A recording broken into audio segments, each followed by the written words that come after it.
તો અમદાવાદના અનેક વિસ્તારમાં વરસાદ બાદ હજુ પણ પાણી ભરાયેલા છે અને તંત્ર સામે લોકોમાં રોષ છે। ત્યારે લાંભા અને વટવા વોર્ડમાં વરસાદી પાણી ઓસર્યા બાદ મેયર સહિતના પદાધિકારીઓ પહોંચ્યા હતા, જેથી ઘોડા નાસી ગયા બાદ તબેલાને તાળા મારવા જેવો ઘાટ સર્જાયો। કારણ કે જ્યારે વરસાદી પાણી ભરાયા હતા ત્યારે લોકોને પરેશાની વેઠવી પડતી હતી, ત્યારે કોઈ પદાધિકારી ન આવ્યા અને વરસાદી પાણી ઓસર્યા બાદ મેયર, સ્ટેન્ડિંગ કમિટીના ચેરમેન, શાસક પક્ષના નેતા અને વોટર કમિટી ચેરમેને રાઉન્ડ લેવા માટે પહોંચ્યા।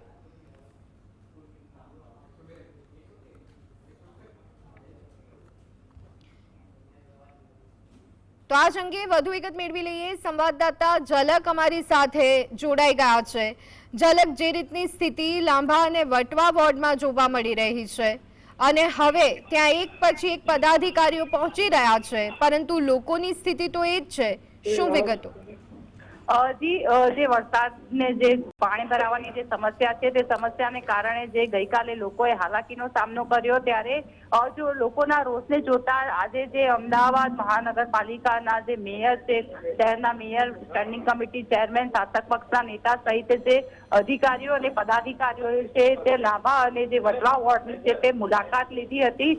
પરંતુ સવાલ એ થાય કે જ્યારે ગઈકાલે જ્યારે પાણી ભરાવાની સમસ્યાથી લોકો ત્રસ્ત હતા, લોકોના માલને નુકસાન થયું હતું, હાલાકીનો સામનો કરી રહ્યા હતા, ત્યારે જે નેતાઓ અને જે અધિકારીઓ છે તે ક્યાં હતા?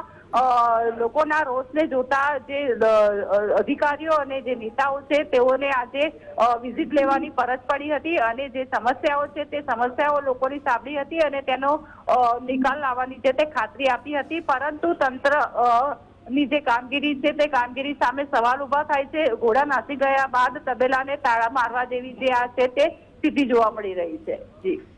જી, આભાર ઝલક, સમગ્ર માહિતી આપવા બદલ।